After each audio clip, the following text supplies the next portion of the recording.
खुलुमबाय बेयो बड'लेण्ड इंखं टेलिभिजन दिनै 13 फेब्रुवारि 2022 रबिबारखालि सानसेनि बरादखौ नोंथांमोननि खाथियाव लाबोदों आं सदानन्द दैमारिया।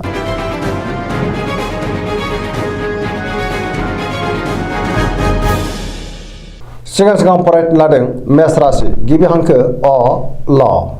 दिनैनि साना जोबोर मोजां, बयनिफ्रायबो मोजां खौरां फैनो हागौ। गोसोखौ जोबोर गोजोननाय मोनगोन। गोजोन आरो गाहाम थासारि फैगोन, जेरावबो देरहासार जानो हागोन। गुबुनजों मोजां सोमोन्दो लाखिनो रोंगोन। मावनो हानाय खामानिखौ थि समावनो आरो गोरलैयैनो मावफुंनोबो हागोन। गोसोआ दिनै जोबोर रंजाखांगोन। देहाया मोजाङैनो थागोन। रांखावरियाव जोबोर मोजां होनजायो। गोबां धोन आरजिनोबो हागोन। बेफार फालांगियाव जोबोर मोजां मुलाम्फा मोनगोन। सोरबा लोगोनिफ्राय हेफाजाब मोननो हागौ। न'खराव बिसि-फिसायनि गेजेराव अननानै फैगोन। बिदा-फंबायजों मोजां सोमोन्दो थागोन। बिमा-बिफानि अननाय आरो बोरखौ मोननो हागोन। बहाबा हान्थियोब्ला दिनै मोजाङैनो हान्थिनो हागोन। गुबुननि गोसोखौ गोरलैयैनो बोनो हागोन। गोसोनि बोलोआ बांगोन। समाजाव गोबां मान मोननो हागोन। सेंग्रा-सिख्लाफोरनि गोसोआ दिनै जोबोर रमान्टिक जागोन आरो बहानिफ्रायबा मोजां खौरां फैनोबो हागौ। फरायसाफ्रा फरायनायाव गोसो दुंखांगोन आरो मोजां फिथाइ मोननोबो हागोन।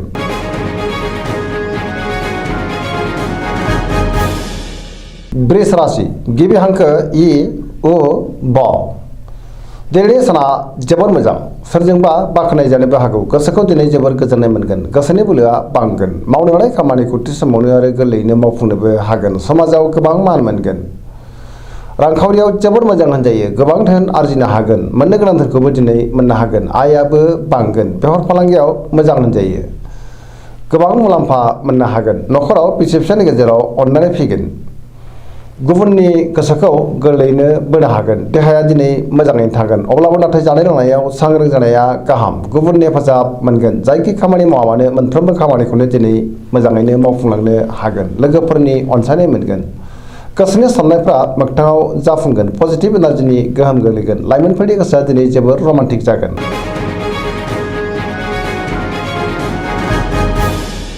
मिथुन राशि गिबि हांखो क स। दिनैनि साना जोबोर मोजां, गोबां बिथिङाव जाफुंसार जागोन। गुबुननि गोसोखौ गोरलैयैनो बोनो हागोन। गुबुननि अनसायनाय मोनगोन। गोसोखौ दिनै जोबोर गोजोननाय मोनगोन। गोसोआ जोबोर खुसि जागोन। देहायाबो मोजाङैनो थागोन। रांखावरियाव मोजां, आयआ बांगोन। बेफार फालांगियाव जोबोर मोजां होनजायो। न'खराव दिनै अननानै फैगोन। समाजाव गोबां मान मोननो हागोन। गोसोनि बोलोआ बांगोन। मावनो हानाय खामानिखौ थि समावनो आरो गोरलैयैनो मावफुंनोबो हागोन। सोरबा लोगोनिफ्राय हेफाजाब मोनगोन। गुबुनजों मोजां सोमोन्दो लाखिनो रोंगोन। लाइमोनफोरनि गोसोआ दिनै जोबोर रमान्टिक जागोन आरो गावबा गावनि गोसोनि साननायखौ फोरमायलायनोबो हागोन। पजिटिभ एनार्जिनि गोहोमबो गोग्लैगोन।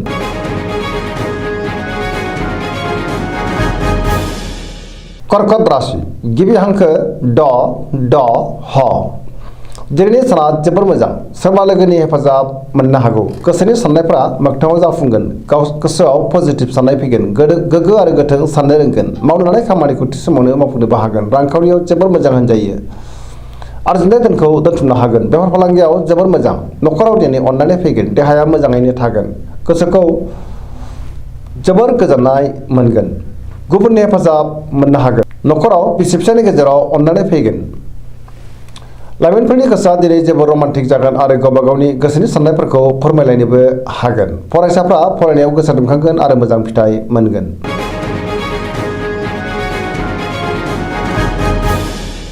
सिंह राशि गिबि हांखो म थ।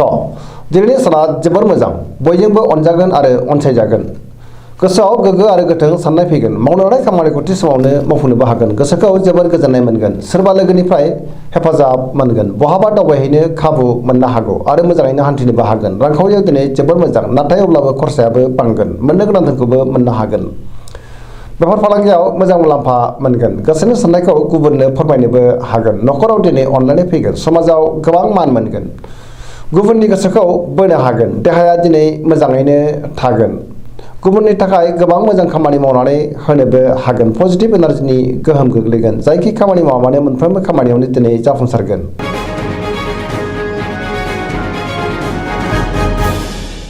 कन्या राशि गिबि हांखो प ट। दिनैनि साना जोबोर मोजां, गोसोनि बोलोआ बांगोन। गोसोआव पजिटिभ साननाय फैगोन। गोथों आरो गोग्गो साननो रोंगोन। गियाननि आंखाल जानाय नङा। मोनफ्रोमबो बिथिङावनो दिनै जाफुंसारगोन। रांखावरियाव दिनै जोबोर मोजां नाथाय अब्लाबो खरसायाबो बांगोन बेफार फालांगियाव जोबोर मोजां आयाबो बांगोन देहाया दिनै मोजाङैनो थागोन अब्लाबो नाथाय जानाय लोंनायाव सांग्रां जानाया गाहाम गोबां मुंदांखा सुबुंजों लोगो मोनज्लायनो हागौ सोरबा आगुनि लोगोजों बहाबा लोगो मोननानै गोसोखौ दिनै बांसिन गोजोननाय मोनगोन गोबां खामानियाव मुखुब थागोन सोरजोंबा बाख्नाय जानोबो हागौ पजिटिभ एनार्जिनि गोहोम गोग्लैगोन गुबुननि थाखाय गोबां मोजां खामानि मावनानै होनोबो हागोन लाइमोनफ्रा जोबोर रमान्टिक जागोन आरो गोसोनि साननायखौ फोरमायलायनोबो हागोन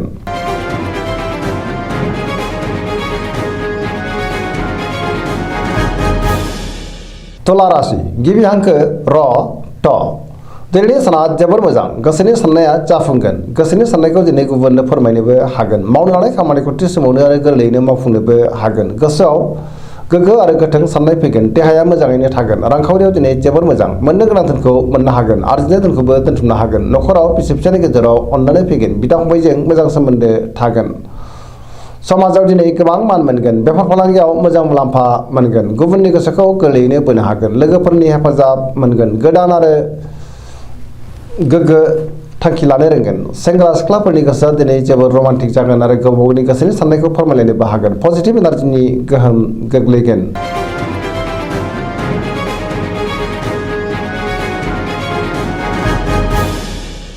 वृश्चिक राशि गिबि हांखो न स दिनैनि साना जोबोर मोजां गोसोखौ दिनै जोबोर गोजोननाय मोनगोन समाजाव लोगो लेवा बांगोन सोरबा गोजाम लोगोजों बहाबा लोगो मोननानै गोसोखौ दिनै बांसिन गोजोननाय मोनगोन गोसोआव पजिटिभ साननाय फैगोन गोग्गो आरो गोथों साननो रोंगोन मावनो लानाय खामानिखौ थि समावनो मावफुंनोबो हागोन गियाननि आंखाल जानाय नङा गुबुननि हेफाजाब मोनगोन गोसोनि साननायफोरा दिनै मोगथाङाव जाफुंगोन गोसोनि बोलोआबो बांगोन समाजाव गोबां मान मोनगोन नखराव दिनै बिसि फिसायनि गेजेराव अननानै फैगोन बिदा फंबायजों मोजां सोमोन्दो थागोन गुबुननि थाखाय गोबां मोजां खामानि मावनानै होनोबो हागोन बेफार फालांगियाव मोजां होनजायो देहायाबो दिनै मोजाङैनो थागोन गुबुननि हेफाजाबखौ मोननो हागोन फरायसाफ्रा फरायनायाव गोसो दुंखांगोन आरो मोजां फिथाइ मोनगोन लाइमोनफोरा जोबोर रमान्टिक जागोन आरो गोसोनि साननायखौ फोरमायलायनोबो हागोन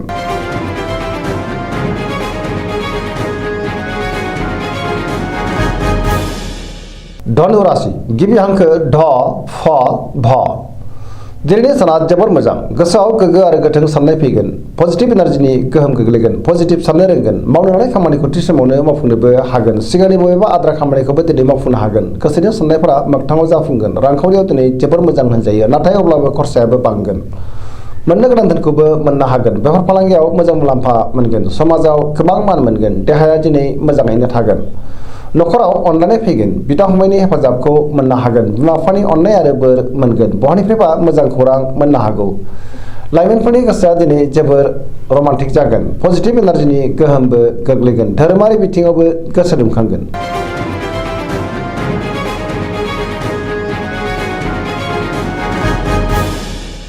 मकर राशि गिबि हांखो ख ज दिनैनि साना मोजां आरो गाज्रिनि गेजेरजों बाबेनलांगोन गोसोनि बोलोआ लोरबां जागोन गोसोनि साननाया देबार नांनो हागौ सिगांनि बबेबा आद्रा खामानिखौबो दिनै मावफुंनो नाजाब्लाबो मावफुंनो हानाय नङा गोब्राब जागोन रांखावरियाव मोजां नाथाय अब्लाबो खरसायाबो बांगोन बेफार फालांगियावबो मोजां मुलाम्फा मोनगोन गुबुनजों मोजां सोमोन्दो लाखिनो रोंगोन मावनो लानाय खामानिखौ थि समावनो आरो गोरलैयैनो मावफुंनोबो हागोन सिगांनि बबेबा आद्रा खामानिखौबो दिनै मावफुंनो हागोन गोदान खामानिखौ जागायजेननो नाथाय हानाय नङा नखराव अननानै फैगोन बिदा फंबायनि हेफाजाब मोनगोन देहाया बारा मोजां थानाय नङा गोबां रोखोमनि देहायारि जेंनाजों मोगा मोगि जानांनो हागौ जानाय लोंनायाव सांग्रां जानांगोन सेंग्रा सिख्लाफोरा गावबा गावनि गोसोनि साननायखौ फोरमायलायनो हागोन फरायसाफ्रा फरायनायाव गोसो दुंखांगोन आरो मोजां फिथाइ मोननोबो हागोन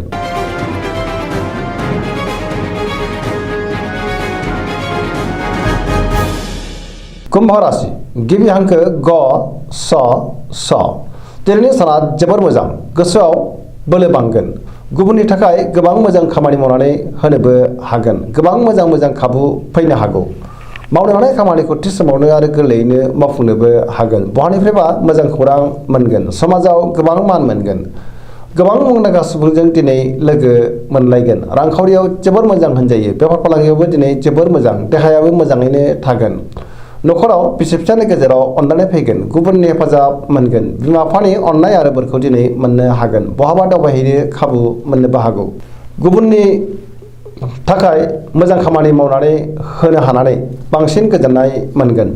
पजिटिभ एनार्जिनि गोहोम गोग्लैगोन। जायखि खामानि मावानो मोनफ्रोमबो खामानियावनो दिनै जाफुंसारगोन।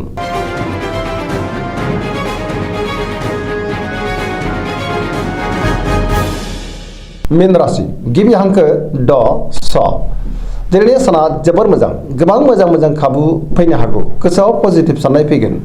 गोसोनि बोलोआ बांगोन। गोसोनि साननायखौ गुबुननो फोरमायनोबो हागोन। देहाया दिनै मोजाङैनो थागोन। अब्लाबो नाथाय जानाय लोंनायाव सांग्रां जानांगोन। गोबां रोखोमनि गोबां मुंदांखा सुबुंजों लोगो मोनज्लायनो हागौ। न'खराव अननानै फैगोन। रांखावरियाव दिनै जोबोर मोजां। आयाबो बांगोन। बेफार फालांगियावबो जोबोर मोजां होनजायो। गुबुननि थाखाय मोजां खामानि मावनानै होनो हागोन। गियाननि आंखाल जानाय नङा। गोदान थांखि लानो रोंगोन। पजिटिभ एनार्जिनि गोहोमबो गोग्लैगोन। मोनफ्रोमबो खामानियावनो दिनै मोजाङैनो जाफुंसार जानो हागोन। लाइमोनफोरनि गोसोआ दिनै जोबोर रमान्टिक जागोन आरो गावबा गावनि गोसोनि साननायखौ फोरमायलायनोबो हागोन। दिनैनि राशि फरायनाया एसेनोसै। जोबनायाव बेखौनो खावलायो जाहाथे नोंथांमोना सानफ्रामबो जोंनि बे बड'लेण्ड इंखं टेलिभिजनखौ नायबाय थायो आरो साबस्क्राइब खालामो, लोगोसे लाइक खालामो आरो शेयार खालामो। एसेनोसै, गोजोन्थों।